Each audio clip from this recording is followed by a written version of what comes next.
Welcome to Coordinating Your Chaos with the Blended Mama. My name is Teresa Stone. I am the Blended Mama, and on this channel, we help busy women find calm in the chaos of life through community and planning.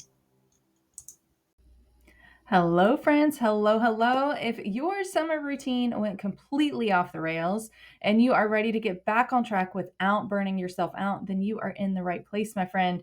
A couple days ago, I shared a blog post called Rebuild Your Routine Without Burning Out. In that post, I walked through a simple 5 step framework for creating a fresh rhythm for your life that actually fits your season right now, not some unrealistic ideal. If you haven't read that yet, I'm going to link it in the show notes below so you can check it out after this video. But today we're going to take that concept off of the page and into real life with a planner walkthrough. I'm going to show you exactly how I use my planner to turn that framework into an actual plan I can follow, and you can do the same with yours. So grab your favorite tea, open your planner, and let's walk through this together. Okay, so I want to show you my brand new planner cover first. This is Wing and Wander from Tula 12's newest collection, and it is absolutely stunning. So I do like to keep my planner covers pretty because, listen, if let's just be honest, if it's pretty, I'm more likely to use it because I want to look at it. So this is Wing and Wander, not Wing and Wonder as I originally thought, and maybe it was just my southern ears listening to it, but it is Wing and Wander, and it's absolutely gorgeous. So we're just going to take a peek at what I've got in here. In the front cover, you see that I have sticker sheets. These are the 3 sticker sheets that are a Perks exclusive or as a host exclusive.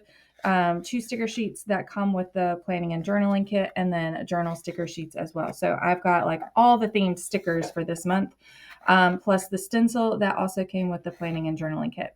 So I always start with in my planning and journaling kit, you'll see that I do have a monthly layout. I do have that. I use it, but I use it for tracking social media. So it's not a traditional monthly.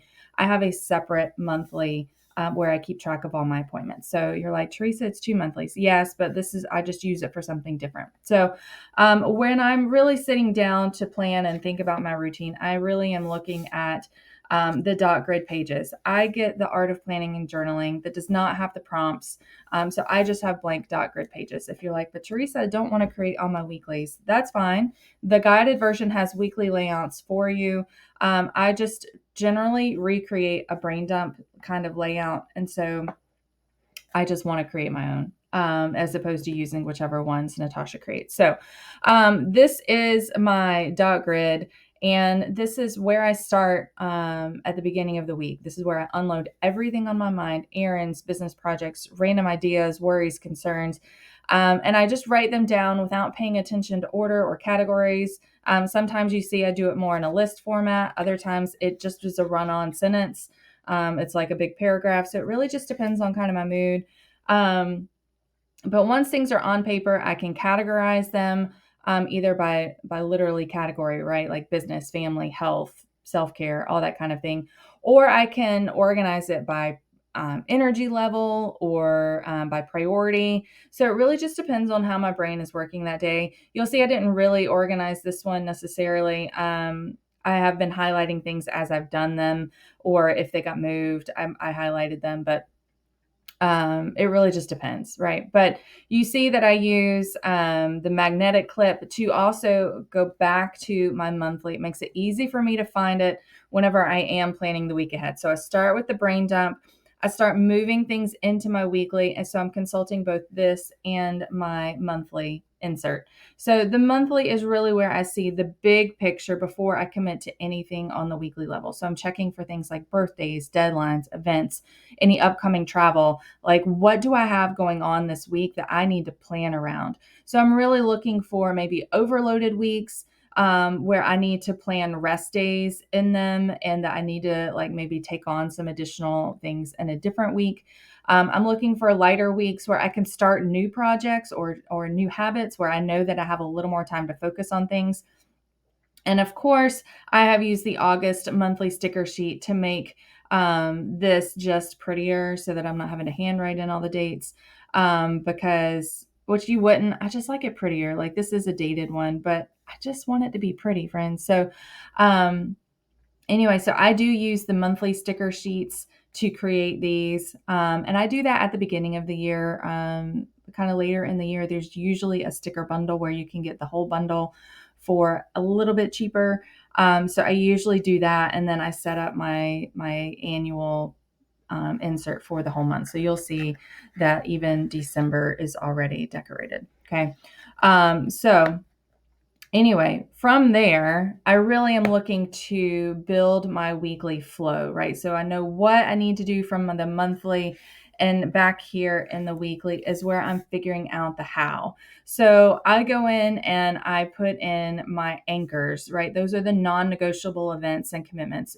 Usually those are things like meetings, appointments, things that are a specific time. I go ahead and I put those in. And so you'll see those in here. They have a triangle. So after I've already finished them, I do usually try to just color in the triangle or the square, depending if it was a to-do. So I use a triangle for meetings, and the square is more of a task, and then other things that don't have that are just a note for me. So like here, my daughter worked yesterday. She doesn't normally work on Mondays.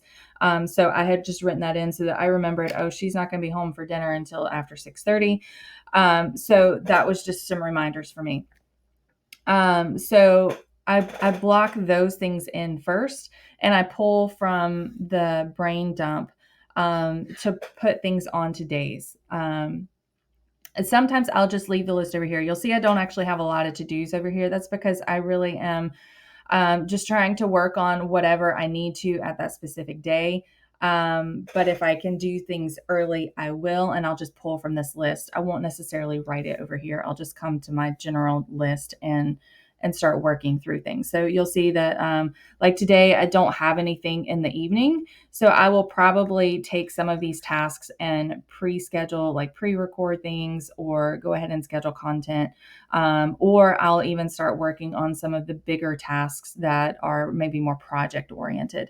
So to pull from your brain dump and put things onto specific days if you need to, or maybe just pull out the high energy tasks and put them on days where you don't have a lot going on. So if you need to actually move it from here to the other page, you can do that. And usually I do. This week I just chose not to, likely just out of time on Sunday because that's life.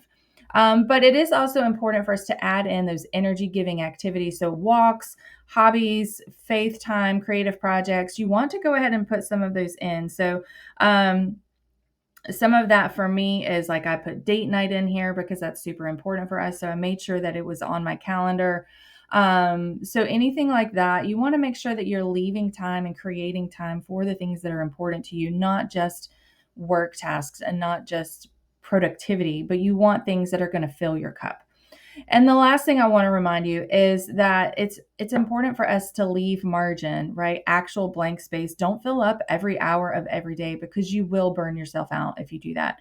And because my planner lives on my desk right here where you see it right now, with my new August cover. And I have my pen pouch nearby. So this is Petal Pop, super stinking cute. But because these things are nearby and within reach, I actually use them every day. So that's another key thing for you to remember as you were kind of building your flow and your routine with using your planner, is to keep it handy, because the closer it is to you, the more likely you are to actually use it. Another thing you might want to consider, you can do this within your planner pages. Because I'm using the planning and journaling, this particular one actually has a place for you to track things or create a routine, right? So I have created just some trackers within this page to track. I have quiet time, my protein drink, vitamins, a cup of water. So that's my morning things. The evening is journaling to get my steps, and do I have downtime by 8 o'clock? So these are things that I am wanting to track. So I just put it onto this page, but you could easily put it into your weekly layout. You could use a goals and habit tracker. And of course, I'm coloring mine in with marker. You could use stickers, you can use check marks, whatever it is, but I wanted color because that's just how I am. So anyway, so that's just some of how I'm using the planning and journaling as part of my weekly rhythm. Another thing that I've added in here, this is totally random. is a spending tracker. And so I'm just keeping track of my spending on here. I put receipts in it, and it's just cardstock envelope basically. And I've used some washi tape to just hold it in here. So this was something I wanted to track, and I needed an easier place to do it. I did this within my journal at conference, and I really like that. So anyway, so I'm trying that here. So don't be afraid to use things and to add things that maybe are not in the planning and journaling already. Feel free to create things on your own. So what I do from here is basically every Saturday afternoon, I spend 10 minutes. I kind of look back on the previous week, celebrate what worked. I make adjustments for what didn't work. And then I make tweaks for the next week. So this Saturday, I'll take a look at this, and then I will be working on my next week ahead. So you see, I don't normally have it even lined up. Like I don't even normally draw it out until till the next Saturday. So it's important that even when something, maybe I didn't do something that was on here, I don't beat myself up. I just decide, does this still belong in my routine, or is this time for me to let it go? Do I need to just, whatever that habit is that maybe I was trying to do, is that just not for this season? So anyway, that's just kind of how I set up my weekly planning routine. So I'll come back this Saturday and I'll create next week's. And then about once a month, I do like to do kind of a bigger reflection. Usually towards the end of the month, I'll do a reflection on the month as a whole, see what I need to reset for the next month, and what I need to just continue to work on. So those are some other things you can do. We do have a reflect and reset insert that is fantastic for that as well.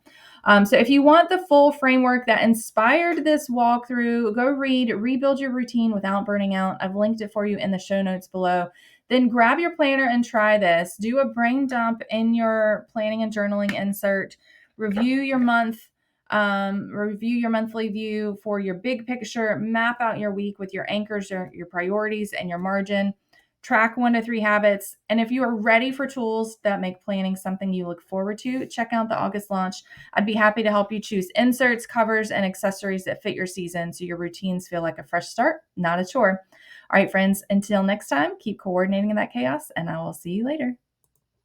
Thank you so much for watching today. Don't forget to hit that subscribe button for more tips and inspiration, and watch that next video to keep coordinating your chaos.